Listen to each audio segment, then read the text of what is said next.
बहुत समय पहले की बात है। एक ऐसी कथा जो शरीर की नहीं आत्मा की है। ऋषि जिनकी बाहरी देह टेढ़ी मेढ़ी थी, लेकिन जिनकी आत्मा सीधी ब्रह्म की ओर चलती थी। उनका नाम था अष्टावक्र। लेकिन उनके जन्म की कहानी जितनी अद्भुत है, उतनी ही पीड़ादायक भी। कहानी में आगे बढ़ने से पहले आपसे एक छोटी सी प्रार्थना है। कृपया इस चैनल को सब्सक्राइब करके मुझे वह सौभाग्य दें जिससे मैं आपके लिए ऐसे ही ज्ञानवर्धक और प्रेरणादायक वीडियो लाता रहूं। आपका एक छोटा सा क्लिक मुझे अपार प्रेरणा देता है। ऋषि कहोड़ एक विद्वान वेदज्ञ अपनी पत्नी सुजाता और ससुर उड्डालक्ष के साथ एक शांत तपोवन में रहते थे। वे रात्रि भर वेदों का पाठ करते, शुद्ध स्वर में मंत्र उच्चारित करते। उन्हीं दिनों सुजाता गर्भवती थी, पर यह कोई सामान्य गर्भ नहीं था। जब संसार ने अभी उनका चेहरा भी नहीं देखा था, जब वे माँ के गर्भ में एक चेतन स्पंदन मात्र थे, उसी समय से अष्टावक्र ने श्रवण की कला को अपनाया। वे केवल माँ के भीतर शांति से नहीं सोए थे, वे सुन रहे थे, समझ रहे थे और आत्मा की गहराइयों तक ज्ञान को आत्मसात कर रहे थे। उनके पिता महर्षि कहोड़ जब वेदों का पाठ करते, उपनिषदों का उच्चारण करते, तो लगता मानो कोई दिव्य स्वर उनके भीतर उतरता जा रहा हो।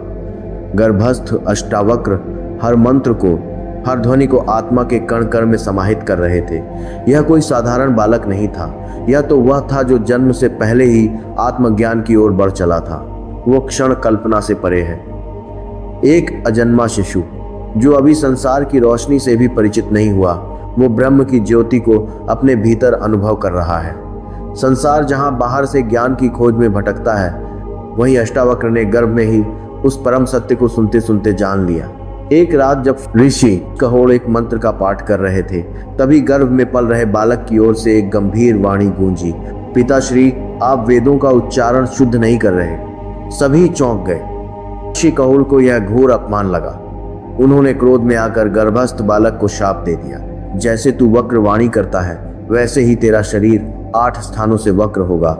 और इसी शाप से जन्म हुआ अष्टावक्र का। 8 अंगों से वक्र, पर चेतना से पूर्ण ब्रह्म स्वरूप। अष्टावक्र के जन्म से पहले ही उनके पिता कहोड़ धनाभाव के कारण मिथिला नगरी में राजा जनक की सभा में शास्त्रार्थ करने गए। वहां एक विशाल यज्ञ का आयोजन चल रहा था, जिसमें हजारों गौएं स्वर्ण, रत्न आदि विजयी पंडितों को देने की घोषणा हुई थी। प्रतिद्वंद्वी थे राज पंडित वंदिन, जो शास्त्रार्थ में विजेता को सम्मान और पराजित को मृत्यु देता था। दुर्भाग्यवश कहोड़ हार गए और परंपरा के अनुसार जल में डुबो दिए गए। यह भयानक सत्य अष्टावक्र से छुपा लिया गया। वह अपने नाना उड्डालक को ही अपना पिता समझता रहा। वर्ष बीतते गए। अष्टावक्र 12 वर्ष का हुआ और उस आयु में उसका ज्ञान ऐसे खिल उठा जैसे सदियों का तप उस पर समाहित हो गया हो। एक दिन सच का पर्दा उठा। उसे ज्ञात हुआ कि कहोड़ उनके पिता थे और वे वंदिन के हाथों अपमानित होकर मृत्यु को प्राप्त हुए। रात गहरी हो चुकी थी। एक चंद्रमा जो आधे आकाश को रोशन कर रहा था, धीरे धीरे बादलों की ओट में चला गया। एक छोटे से आश्रम के भीतर एक युवा ब्रह्मचारी अष्टावक्र अपनी आंखों में आंसू लिए निकुंज के पास बैठा था। उसके चेहरे पर भाव थे क्रोध, पीड़ा और अपमान के। इस ज्ञान ने अष्टावक्र के भीतर ज्वाला भड़का दी। मैं जाऊंगा पिता का सम्मान लौटाने। उसने माँ से आग्रह किया, माँ, अब और विलंब नहीं। मैं राजा जनक की सभा में जाऊंगा, अपने ज्ञान से वंदिन को पराजित करूंगा। माँ ने समझाया, बेटा, तेरा शरीर अभी कोमल है, दुनिया निर्दयी है। पर अष्टावक्र का उत्तर था, शरीर से नहीं, चेतना से लड़ा जाता है माँ, और चेतना मेरे साथ है। वह अपने मामा श्वेतकेतु के साथ मिथिला की ओर चल पड़ा। राजमहल के द्वार पर पहरा था। द्वारपाल ने उन्हें देखकर रोक दिया, बच्चों का प्रवेश वर्जित है, यह विद्वानों की सभा है। अष्टावक्र शांत भाव से बोला, क्या केवल सफेद बालों से ही विद्वता मापी जाती है? क्या ज्ञान उम्र का गुलाम है? उसकी गंभीरता ने द्वारपाल को झकझोर दिया। दोनों को सभा में प्रवेश मिल गया। सभा में जब अष्टावक्र ने प्रवेश किया, उसकी विकृति देख पूरा दरबार ठहाकों से गूंज उठा। पर अष्टावक्र हंसा। राजा जनक चौंके। बालक, सब तुझ पर हंस रहे हैं, तू क्यों हंस रहा है? अष्टावक्र बोला, राजन, मैं हंस रहा हूं क्योंकि मैं यहाँ ज्ञानियों की सभा में आया था, पर यहाँ तो सब चमड़े के व्यापारी निकले। सभा में सन्नाटा पसर गया। जनक बोले, क्या कहना चाहते हो? ये सब मेरी देह को देख रहे हैं, मेरी चेतना को नहीं। मंदिर टेढ़ा हो तो क्या उसका आकाश टेढ़ा हो जाता है? नहीं। देह की वक्रता आत्मा की पूर्णता को नहीं छू सकती। सभा मौन हो गई। राजा जनक बोले, बालक, क्या तुम वंदिन से शास्त्रार्थ करोगे? अष्टावक्र ने सिर झुकाकर कहा, राजन, यही मेरा उद्देश्य है। मैं अपने पिता का सम्मान लौटा कर जाऊंगा। राजा ने उसकी परीक्षा ली, कठोर प्रश्न पूछे। आत्मा, मोक्ष, बंधन, मृत्यु पर अष्टावक्र के उत्तर ऐसे थे मानो स्वयं वेद बोल रहे हों। राजा जनक केवल एक राजा नहीं थे, वो एक सच्चे जिज्ञासु भी थे।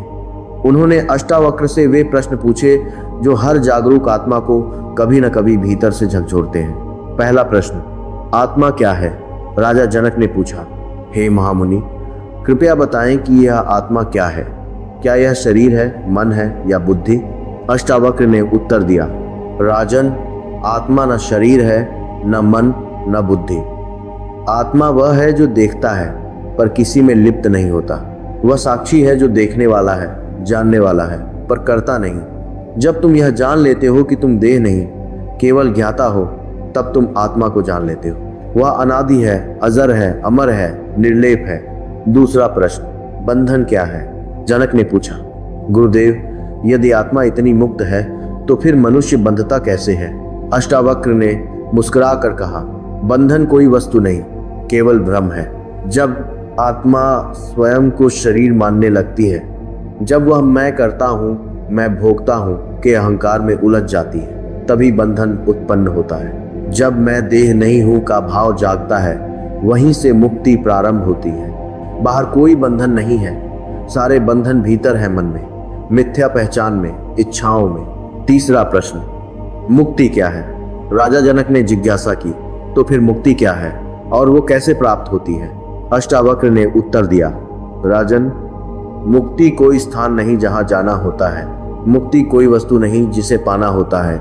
मुक्ति केवल यह समझने से आती है कि मैं पहले से ही मुक्त हूँ। तुम्हारा जो मूल स्वभाव है वही मुक्ति है। जैसे सूर्य पर बादल छा जाए तो सूर्य गायब नहीं होता, बस तुम्हें दिखाई नहीं देता, वैसे ही आत्मा भी हर समय मुक्त है, बस अज्ञान और भ्रम के बादलों से ढकी होती है। चौथा प्रश्न, मृत्यु क्या है? जनक ने गंभीर होकर पूछा, तो मृत्यु क्या है? क्या आत्मा भी मरती है? अष्टावक्र ने कहा, नहीं राजन, आत्मा कभी नहीं मरती। मृत्यु केवल देह का परिवर्तन है। जैसे मनुष्य पुराने वस्त्र त्याग कर नया वस्त्र पहनता है, वैसे ही आत्मा एक देह छोड़कर दूसरी धारण करती है। जो जन्मा नहीं है मरेगा कैसे? जिसे तुम मृत्यु समझते हो वह केवल परिवर्तन है। आत्मा उस परिवर्तन से अछूती है। पांचवा प्रश्न, ज्ञान क्या है?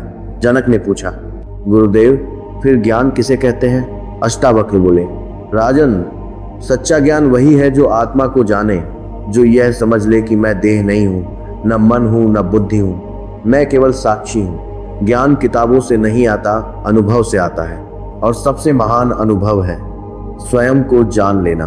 छठा प्रश्न, कौन हूं मैं?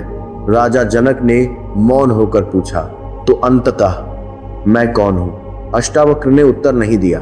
उन्होंने जनक को आंखें बंद करने को कहा और कहा, विचारों को देखो लेकिन उनमें मत उलझो, भावनाओं को देखो लेकिन उनका पीछा मत करो, सांस को देखो पर उसमें खो मत जाना, और फिर जो शुद्ध मौन बचे वही तुम हो। तुम कोई करता नहीं हो, भोगता नहीं हो, तुम केवल देखने वाले हो, जानने वाले हो, और वही शुद्ध आत्मा हो। राजा जनक बोले, अब मुझे संदेह नहीं रहा, वंदिन से शास्त्रार्थ करो। सभा में हजारों आंखें उस बालक पर टिकी थी और वह वंदिन के समक्ष अडिग खड़ा था। शास्त्रार्थ शुरू हुआ, घंटों तक चला। वंदिन के तर्क, शास्त्र, नीति, सबके उत्तर अष्टावक्र ने बोधपूर्वक गहराई से दिए।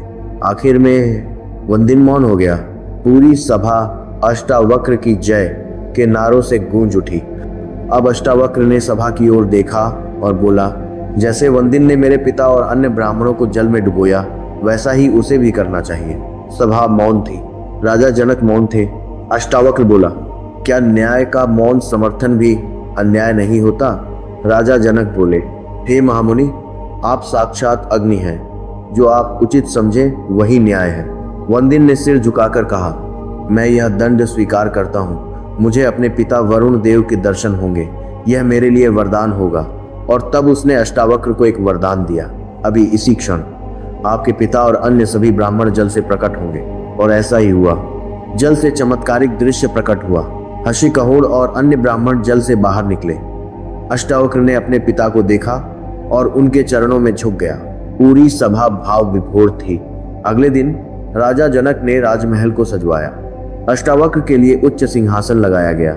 जनक ने कहा, गुरुदेव, मुझे आत्मा का ज्ञान दीजिए, वह जो मृत्यु से परे है, वह जो अमर है।